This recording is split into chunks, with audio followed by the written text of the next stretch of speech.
Hello, everyone. Thank you for being here on such short notice.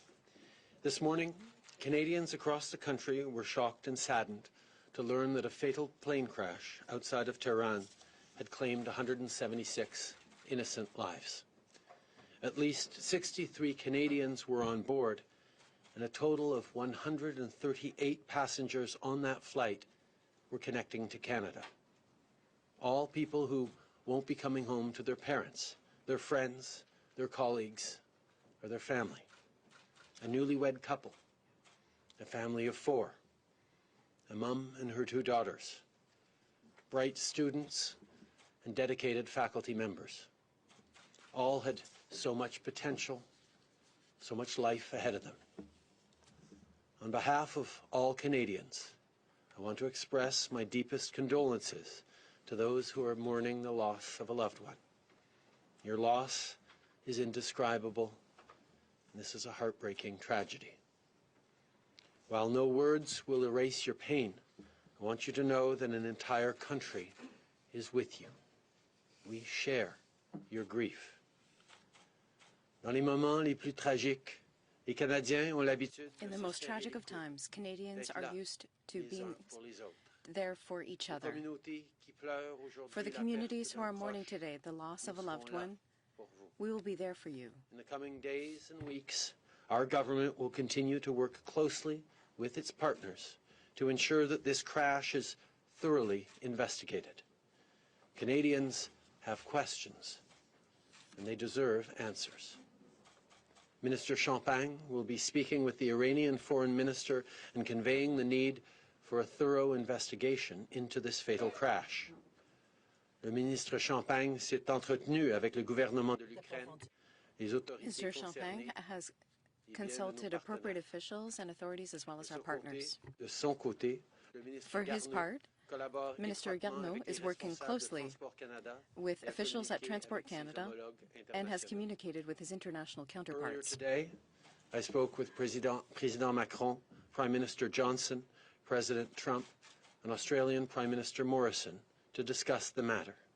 They all expressed their deepest sympathies to the families and to all Canadians and offered their help and support. These calls built on the conversations I've had over the past few days with Chancellor Merkel, NATO Secretary General Stoltenberg, EU Council President Charles Michel, and His Majesty the King of Jordan.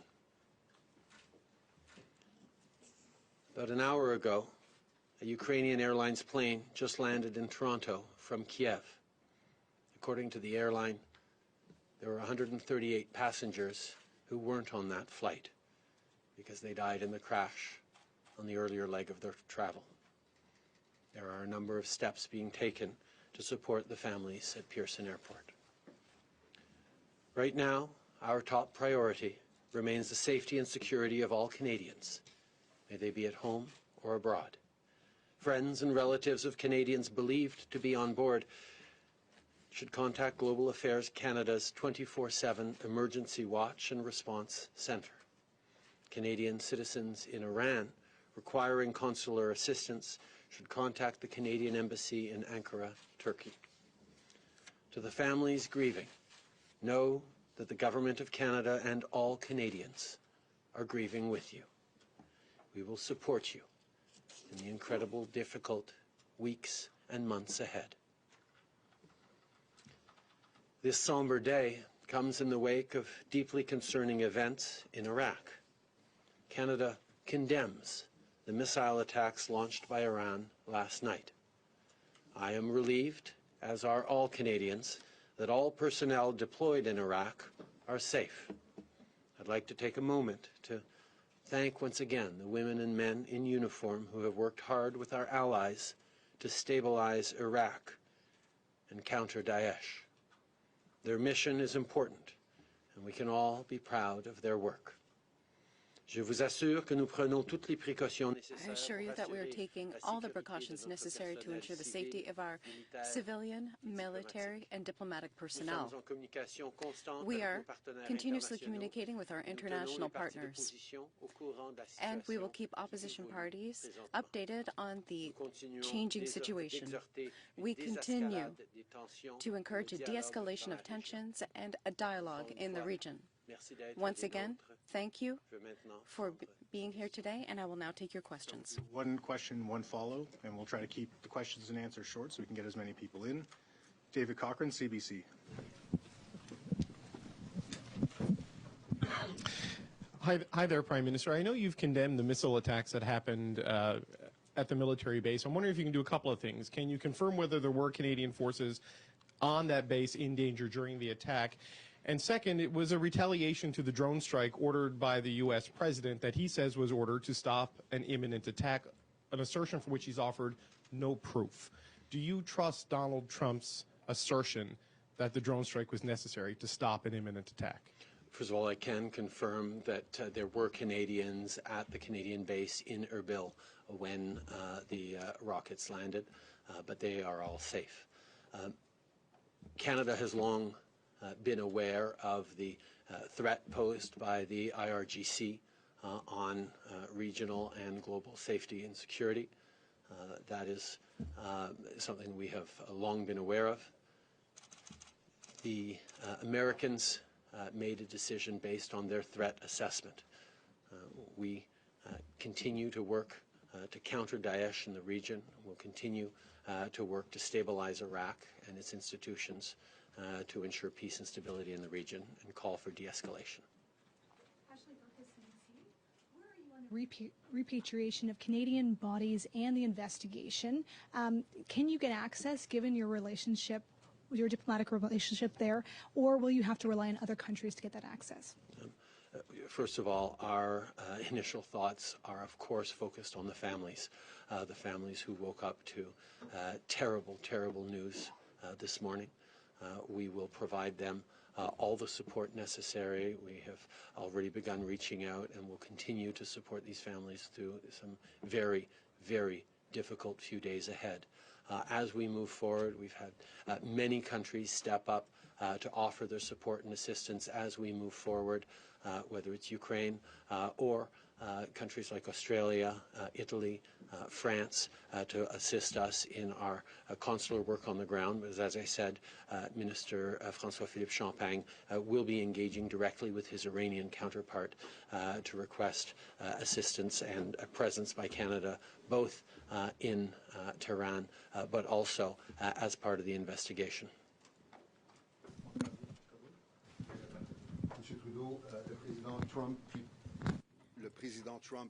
President Trump earlier today demanded that NATO be more committed to the process in the Middle East. Does this include Canada? What can Canada do more right now? In my conversation with the President, I highlighted how Canada is part of the NATO mission when it comes to training in Baghdad.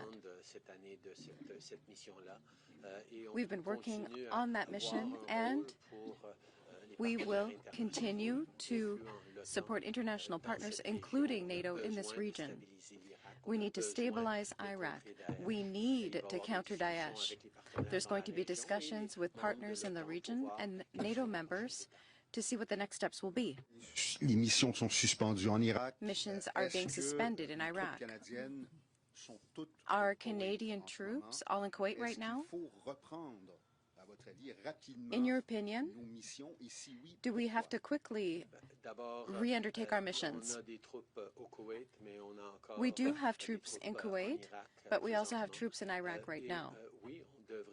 Yes, we should continue our mission to fight against Daesh. We have extraordinary men and women who serve in the Canadian forces. I think it's important to continue this mission against Daesh. Steve Scheer from Reuters. Prime Minister, can you, we've heard from intelligence officials in 3 countries that the initial assessment was that there was a technical failure that brought down the plane and not an errant missile given the timing. Can you confirm that? Can you rule out any of the causes of the accident? Obviously, we are very, very early days on the investigation, and it's dangerous to speculate on possible causes, but I will turn to Minister Garneau, who will speak a little more on the details that we know so far on the crash. So we cannot speculate at this point as to the cause of the tragic air accident that occurred about 2 minutes after taking off. The indications that we have from satellite data that we got from the Ariane system suggests that it took off in a normal fashion, climbing to altitude, a very, very standard departure. However, we lost contact with it, suggesting that something very unusual happened, but we cannot speculate at this point. There are a number of possibilities, and we will have to wait to obtain more information, perhaps from the black boxes, or from other intelligence. But at this point, it's too early to speculate. Since they are not expected to hand over the black boxes, how do you think that you will get that information? I mean, I know that Minister Champagne is going to speak tomorrow to his Iranian counterpart, but since there are no direct diplomatic relations, are you planning on leaning on other countries like the Ukraine or? Thank you. First of all, Transport Canada and GAC offered to the Ukrainians all technical assistance that they might wish to try to help in the investigation of this particular accident. It's also true that the Transportation Safety Board, which is the body that does investigations here in Canada, is also going to be involved because there were Canadian nationals on this particular flight. And they have expertise with respect to black box analysis, and they have indicated that if it was the desire of the Ukrainians and the Iranians, and it is important to point out the Iranians are leading this investigation because it happened on Iranian soil, that Canada would be prepared to assist with respect to black box data interpretation. Marie Vestel?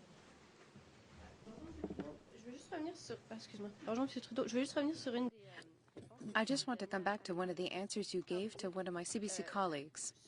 When you said, with this allegation that there was an imminent attack from Qasem Soleimani. Based on their threat assessment. Est-ce que vous partagez ce threat assessment? It was a threat assessment that the U.S. made. It was a threat assessment that the U.S. Was tasked with making and made.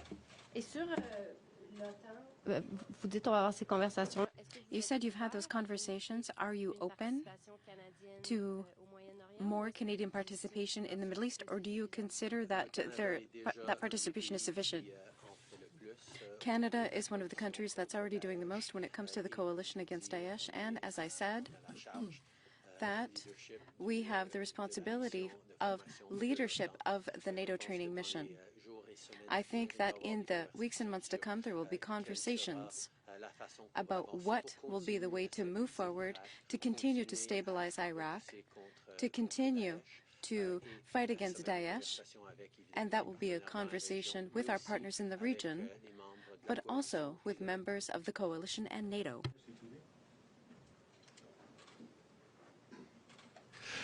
Prime Minister, you mentioned that given Canada's absence of diplomatic ties with Iran, we're relying on partners and allies to help with consular services, repatriation of bodies, investigation, information about that. And so I'd like to know what specific roles those partners are playing and how Canada is being kept informed of what's going on with the investigation and other matters that we can't handle with our own diplomats. We are preparing consular teams that will be prepared to go to Iran. There are conversations we have to have with the Iranian government, but as I said, Italy has played a role as our supporting power and our interlocutor in Iran for many years now, has offered all the assistance they can offer. They have offered full assistance other countries like Australia and France and Ukraine and others have also offered their support. But perhaps on that, I'll turn to the Deputy Minister at Global Affairs Canada for further discussion on that. Yes, as the Prime Minister. Oh, yeah, sorry. As the Prime Minister said, the Italy is our protecting power in Iran, and so they will. We have an agreement with them under which they will provide diplomatic representation for us with the government of Iran.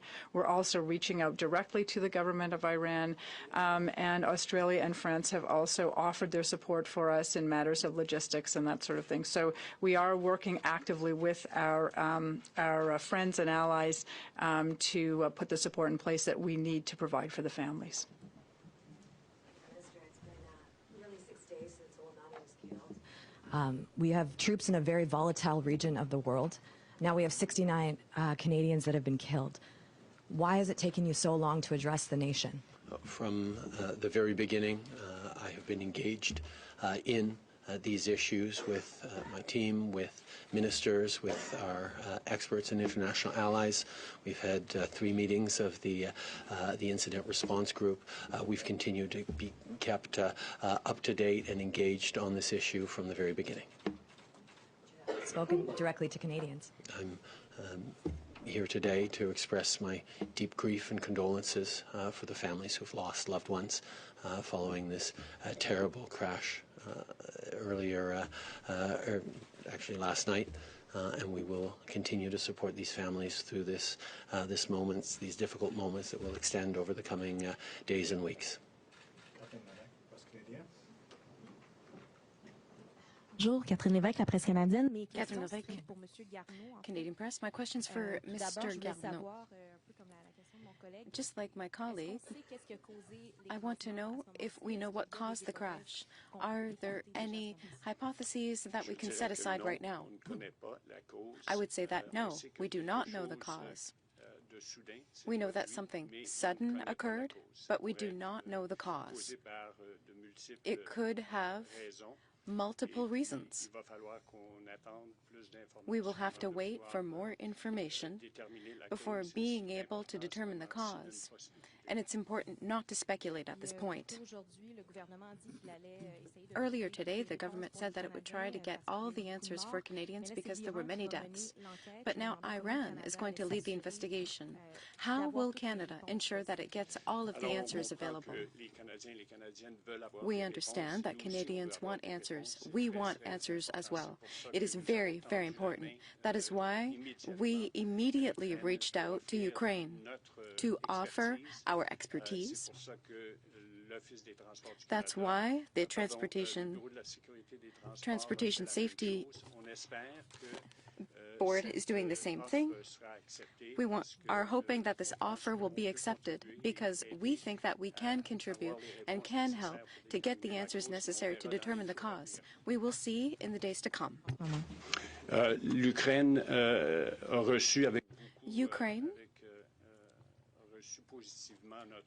was willing to accept our offer of help, and that was the first step. Given that Canada has no diplomatic relationship with Iran, how can we effectively influence the investigation? I think, as Minister Garneau pointed out, there are multiple roles for different countries when there comes an accident like this. Canada will be part of that investigation, not only because we have the expertise, but because we have suffered such significant loss of lives for our citizens.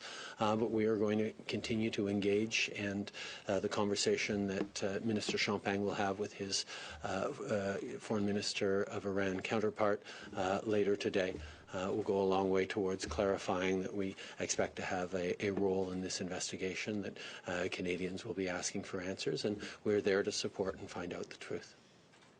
In terms of the impact that the relationship or lack thereof has already had, has it led to delays in getting information to families or getting information about what has happened from Iran to Canada?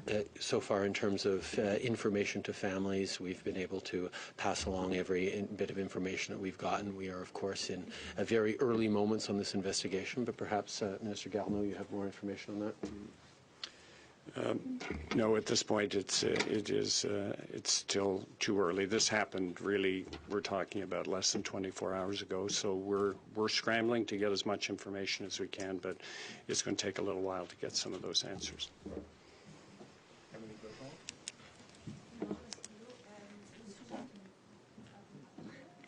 Bonjour, Monsieur Trudeau.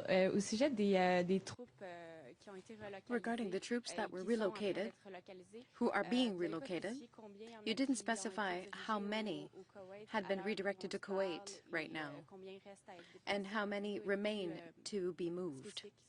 Could you be more specific, please? First of all, let me say that when it comes to security, we certainly emphasize the security and safety of our troops and all Canadians. The men and women who serve in the Canadian Armed Forces are professionals. They have the ability to respond to all kinds of situations, and we have a great deal of trust in the work that they are doing. However, out of regard for their security, when it comes to their security, I would ask General Vance to take the floor. Thank you, Prime Minister. Yes, certainly. Our troops are in Kuwait and Iraq. They are ready to continue the mission if the conditions permit. The situation regarding missiles, or rather rockets, is a dangerous one. They take cover. They're taking security measures, and they're ready to continue. Is that the right answer?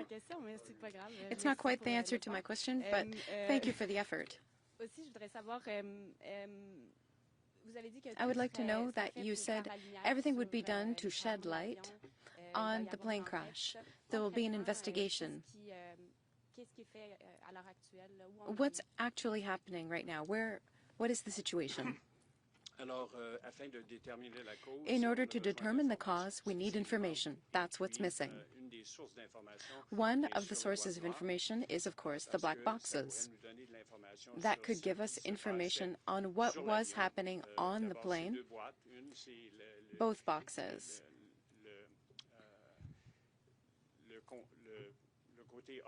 One of them has an oral recording of the conversation between the pilot and the control tower, as well as technical data. That data could perhaps shed light on the cause of the accident and might contain other information on the intelligence side could be revealed in the days to come. That is the information we are seeking to obtain. When you spoke with President Trump earlier today, he said he was looking for NATO countries to take a greater involvement in the Middle East. When you spoke with him today, did he specify what that entailed and what he's looking for? And is that something Canada can provide? We talked about the importance of continuing the fight against Daesh. We talked about the importance of continuing to stabilize Iraq, and he recognized the important role that the international community can play in supporting the move towards a more stable Iraq. NATO has a significant role in the NATO training mission that we're moving forward with, but there are always going to be more reflections on what are the next steps to take given the current circumstances and the path forward that partners in the region and global partners will be looking at to continue this extremely important mission, both to degrade and eliminate Daesh, but also to create stability and prosperity in Iraq. Did he make any specific requests, though, of Canada? Is he looking for additional troops or supports? No, he did not. Mike Blanchfield. Can you say categorically, one way or another, that the plane was not shot down? I cannot. It is too early to speculate. I would encourage people not to speculate. We are certainly aware that this is a terrible, terrible tragedy. Our focus today is on the many, many families who are grieving, and our focus in the days and weeks to come will be on answering the questions that they have and that indeed we all have as to how this happened. How concerned are you that the fact that we don't have diplomatic relations, that Canada has been critical of Iran in the past, how big an obstacle is that to getting an investigator into Iran as part to get direct knowledge of this and not have to rely secondhand information from allies? I am confident that we are going to be able to be part of the investigation. That is certainly something that we take very seriously, and it is something in which Canada is one of a handful of countries with a high degree of expertise when it comes to these sorts of accidents, and therefore we have much to contribute, and I am confident that in our engagement, both through our allies and directly, we are going to make sure that we are a substantive contributor to this investigation. Bruce Campion-Smith. Prime Minister, good afternoon. Just wondering, given the current the heightened tensions, political and military tensions, could it be that we never get answers about the plane crash? Is that a concern of yours right now? No, I believe that there is a clear need for answers. Obviously, Ukraine has a need and a right to ask for answers. Canada is very concerned on this, but many of the citizens on that airplane were Iranian citizens as well. And there is a desire by everyone to see what actually happened, and we're going to work very hard to establish the facts of what happened.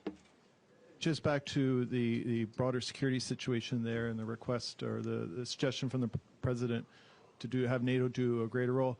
Given the current climate, we saw the Iraqi Parliament pass a motion about U.S. and foreign troops. Are you convinced that we're welcome there, in terms of our troops being there? And do you have a sense of when the training, when the training missions may resume? People in Iraq, including at the political level, recognize how important it is to maintain a strong presence in the fight against Daesh, that it is something that requires international support to do. There are obviously questions that are being asked and about what that will look like into the future, but there is a recognition that there is a need to ensure stability and countering Daesh in Iraq, and we will continue to focus on that. As for when the NATO mission might pick up again, Harj?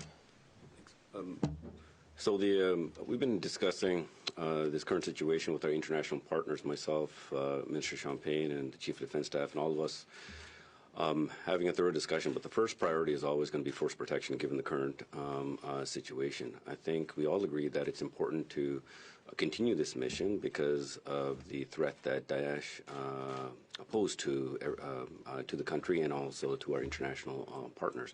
But we need to take this one step at a time.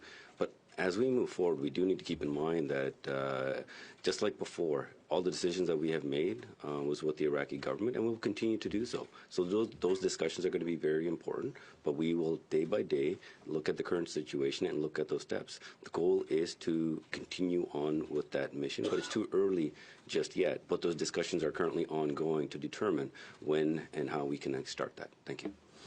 Okay, last question. Bill Curry, Globe and Mail. Maybe we could just a domestic question. You were on a prolonged vacation. Your government's been a bit slow to get going. So what were you doing in Costa Rica? Was it purely a personal vacation, or did you have officials there? Can you explain the long delay in government activity the last few weeks? I can assure you that from the moment the drone strike happened onwards, I was engaged with officials in briefings and in looking at what next steps Canada could play in reducing tensions in the region, in ensuring safety of our troops, and ensuring the continued success of the mission against Daesh. You mentioned you spoke to the President the last while. Did you express any concern about his approach to this whole issue over the last few days? We continue to press in all our conversations, including with the President, for a de-escalation of tensions in the region, for a path forward that will ensure stability in Iraq and a continued fight against Daesh. That is something that we all agree on. Thank you very much. Merci beaucoup tout le monde. Bonne journée. Thank you very much, everyone.